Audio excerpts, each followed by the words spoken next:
So kung atin nga pong matatandaan ay nitong nakalipas na buwan ng Disyembre lamang ay naging undisputed UFC Flyweight World Champion ang pambato ng Myanmar na si Joshua Van matapos itong matalo ang dating kampiyon na si Alexander Pantoja via first round technical knockout. Subalit madami ang bumatiko sa kanya dahil hindi naman daw siya tunay na kampiyon. Nang dahil sa ilang segundo pa lang nang magsimula ang laban ay nabalian si Pantoja kaya hindi na ito nakapagpatuloy pa sa laban, dahilan kung bakit naging kampiyon si Van. Pero nitong linggo nga lamang po ay gumawa ito ng ingay at bumida sa UFC 328 dahil sa pagkakataon na ito ay talagang pinatunayan niya na talagang karapat dapat siyang tawaging kampiyon.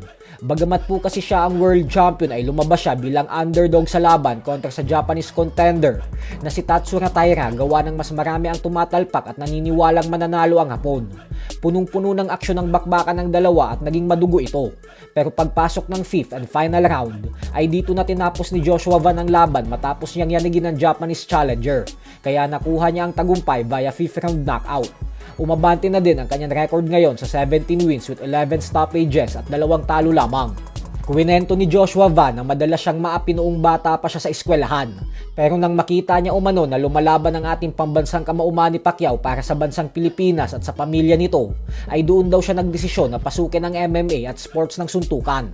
Nang sa ganon ay makatakas siya sa pambubuli sa kanya. Magsimula daw noon ay lagi niya nang pinapanood ang mga laban ni Pacquiao at ilang taon lang ang makalipas ay narito na siya ngayon bilang isang UFC flyweight champion. Siya din ang nag-iisang fighter na galing sa bansang Myanmar na nakapasok sa UFC at ang pangalawang Asian-born fighter na naging kampiyon sa UFC. May napakabatang edad pa lamang itong 24 anyos, kaya mahaba-haba pa ang magiging karera nito.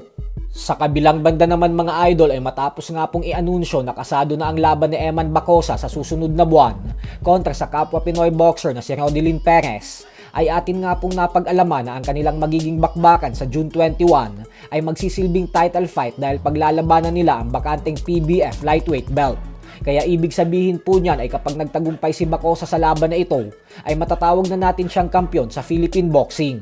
Pero ganun pa man ay hindi po ito magiging madaling hamon para kay Bacosa dahil minsan niya na itong nakatapat si Rodilyn Perez noong taong 2024. Pinahirapan din ito si Bacosa dahil naging dikit ang kanilang laban at nakuha lamang ni Bacosa ang panalo via majority decision, kaya abangan po natin yan.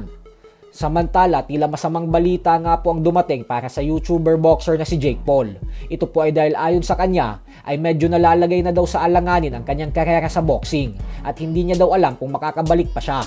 Paliwanag nito na pinagbantaan na daw kasi siya ng mga doktor niya na wag nang lumaban ulit dahil posibleng mas lumala pa ang pagkabasag ng panga nito. Matatandaan natin na tinalo siya ni Anthony Joshua sa huling laban niya via knockout kung saan nagtamo ng seryosong injury ang kanyang panga nang dahil sa lakas ng suntok na ipinatama ni Joshua dito.